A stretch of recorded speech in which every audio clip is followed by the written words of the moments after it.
Nessuna prospettiva di miglioramento per l'economia agrigentina. La crisi incombe e si abbatte anche nel salotto buono della città, nel cuore del centro storico di Agrigento. Troppi si vende ed affittasi, saracinesche chiuse e porte a vetri sbarrate.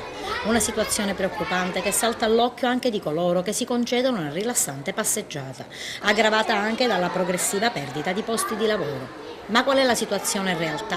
Lo abbiamo chiesto ad un'agenzia immobiliare. Nessuna prospettiva di miglioramento all'interno della via Tenea tra le attività commerciali, troppi si vende, affittasi o troppe saracinesche chiuse.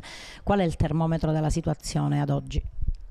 Allora, sicuramente la crisi economica ha influito moltissimo su tutte le attività commerciali ed è un fattore che si rivela sia ad Agrigento in via Tenea ma un po' in tutta Italia. Via Tenea è sempre stata una strada a due facce, c'è il primo tratto dove tutt'oggi nonostante la crisi i negozi sono quasi tutti pieni, il secondo tratto che va dall'ex tabacco Cipolla a salire dove hanno avuto sempre problemi e in questo momento se lei sale ci sono 2 negozi su 3 chiusi, per cui il fenomeno credo durerà ancora parecchio.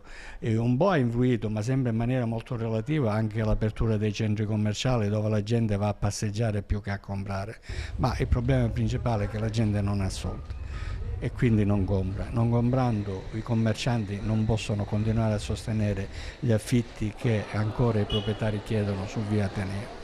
Un momento di grande crisi investe la via Tenea, voi come vivete questo momento? Nella fattispecie come centro commerciale naturale abbiamo già diramato comunicazione che dovremmo incontrarci tutti insieme per fare un po' il punto della situazione e vedere di investire il comune, la prefettura, la provincia o comunque tutti quelli che ci possono dare la possibilità di creare un percorso che possa riportare economia ad Agrigento e comunque soprattutto in via Tenea.